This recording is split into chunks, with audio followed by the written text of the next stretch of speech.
बिस्मिल्लाहिर्रहमानिर्रहीम। मुहतरम नाज़रीन, आज हम जिस बारगाह में हैं वो बारगाह है चिश्ती और क़ादरी सिलसिले के अज़ीम बुज़ुर्ग हज़रत ख्वाजा अमीन साहब क़िबला अलैहि रहमत व रिज़वान। ये इंतहाई बड़ी और अज़मत वाली बारगाह है। आपके दादा गिरामी हज़रत मीरा जी शमसुल उश्शाक़ अलैहि रहमत व रिज़वान, ये आपके दादा हैं, जैसा कि आप इस गुंबद के अंदर आपके दादा हैं।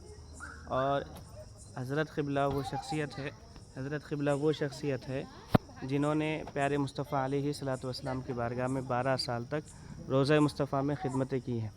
और वहाँ से सरकार दो आलम अलैहिस्सलाम के हुक्म से आप दक्कन के इस खित्ते और इस सरज़मीन पर तशरीफ़ लाए। हज़रत बंदा नवाज़ के एक वास्ते से आप खलीफा और मुरीद हैं। उनके पोते हज़रत ख्वाजा अमीनुद्दीन साहब अलैहि रहमत व रिज़वान इंतहाई बड़े बुज़ुर्ग और अज़मत वाले बुज़ुर्ग हैं। हज़रत के गुंबद के ऊपर जो कलश है ये तकरीबन 720 किलो सोने की कलश बनी हुई है और हज़रत की कई करामातें हैं। हज़रत अलैहि रहमत व रिज़वान आज भी इनकी बारगाह में आकर लोग हज़रत के फैज़ान से मुस्तफ़ीद हो रहे हैं।